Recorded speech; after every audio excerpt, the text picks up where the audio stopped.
ஒரு ஊர்ல ஒரு போட்டி.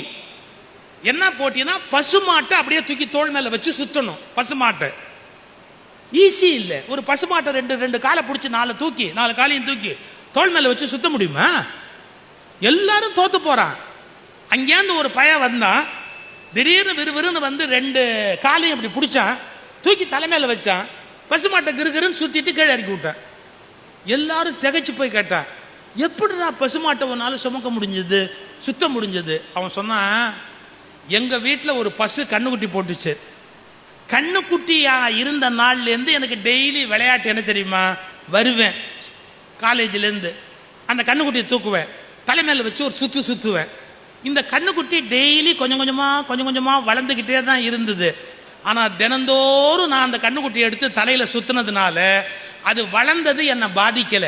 ஏன்னா நேத்தையை விட இன்னைக்கு கொஞ்சம் வெயிட், நேத்தையை விட இன்னைக்கு கொஞ்சம் வெயிட். அப்ப அந்த கண்ணுக்குட்டியை எடுத்து நான் தலையில வச்சு சுத்த ஆரம்பிச்சுட்டேன். இதனால இப்ப பசுவையே எடுத்து தலைமையில சுத்தினாலும் எனக்கு அது வெயிட்டாவே தெரியல. ஏன் தெரியுமா?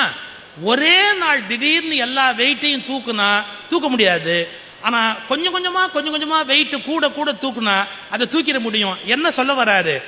அன்னைக்கு நாம படிக்க வேண்டிய பாடத்தை படிச்சுட்டா இந்த பாடம் ஒரு விஷயமே இல்லை.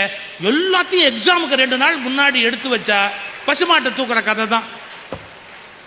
எப்படி பசுமாட்டை எடுத்து நம்ம மேல எடுத்து சுத்த முடியும்? எக்ஸாமுக்கு ஒரு வாரம் முன்னாடி உட்காந்து படிச்சிட முடியுமா?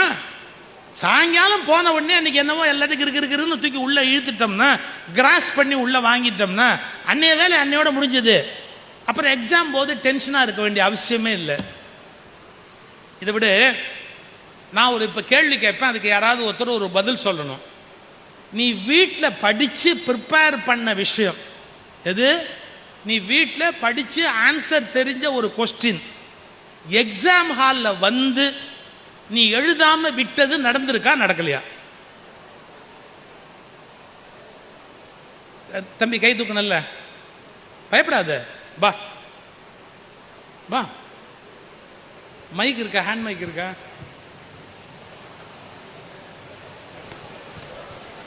இப்ப நான் சின்ன கொஸ்டின் கேட்கிறேன்.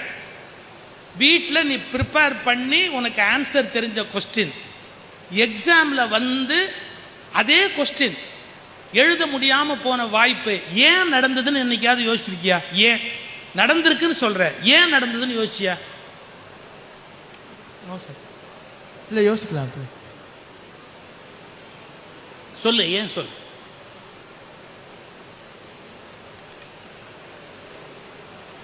ஃபர்ஸ்ட் கொஸ்டின் பார்த்தோன்னே டஃப்பாக இருந்திருக்கும், அந்த படிக்காத கொஸ்டின் ஏதாவது ஒன்று வந்திருக்கும், அதை பற்றி யோசிச்சனால மற்ற கொஸ்டின் அது ஒரு ரீசன், மைல்டு ரீசன். நான் ஒத்துக்கிறேன், இல்லைன்னு சொல்லல.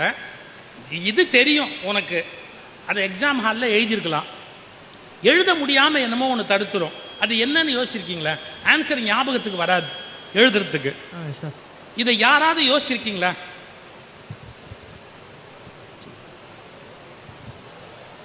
என் பேர் விகாஷ், ஐடி ஸ்டூடெண்ட். நான்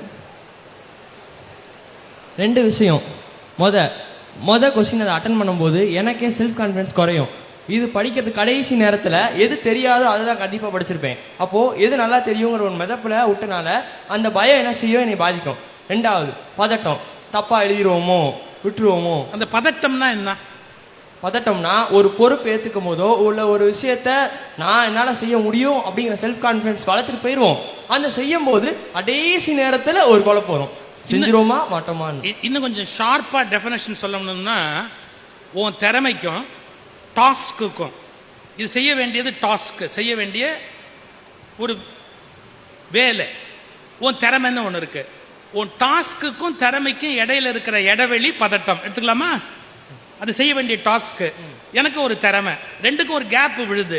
இந்த கேப் அதிகமாகிட்டே போனா என்னால் அதை செய்ய முடியாது இல்லையா? அந்த பதட்டம் ஏன் வந்தது? ஏன்னா அது ஒரு வேற நிலையில பண்ணியிருப்பேன், இது ஒரு வேற நிலையில இருக்கேன்.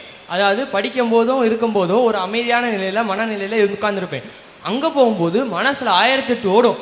வீட்டில் என்ன சொல்லி நடந்துருமோ, மார்க் என்ன வந்துருமோ, எப்படி திருத்துவாங்களோ, அவங்க என்ன எக்ஸ்பெக்ட் பண்ணுவாங்களோ, இந்த எண்ண ஓட்டத்தினால என்னோட பதட்டை அதிகரிச்சு நான் என்ன எழுத வந்தேங்கிறதே மாட்டி தப்பா எழுதிட்டு வந்துடுவேன். நீ கிட்டத்தட்ட ஆன்சருக்கு வந்துட்ட. இப்ப 3வது கொஸ்டின், எப்பவுமே வாத்தியார்கள் இயல்பு என்ன தெரியுமா?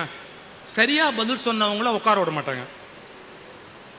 தப்பா பதில் சொன்னவன உட்காருன்றுவாங்க, ஏன்னா அப்புறம் பிரயோஜனம் இல்லைன்னு. கொஞ்சம் சரியா பதில் சொல்லிட்டா அவனை முட்டாளாக்குற வரைக்கும் எங்களுக்கு மனசு ஓயாது. இது டீச்சர்ஸ் பாலிசி, அது ஒன்றும் மாற்ற முடியாது.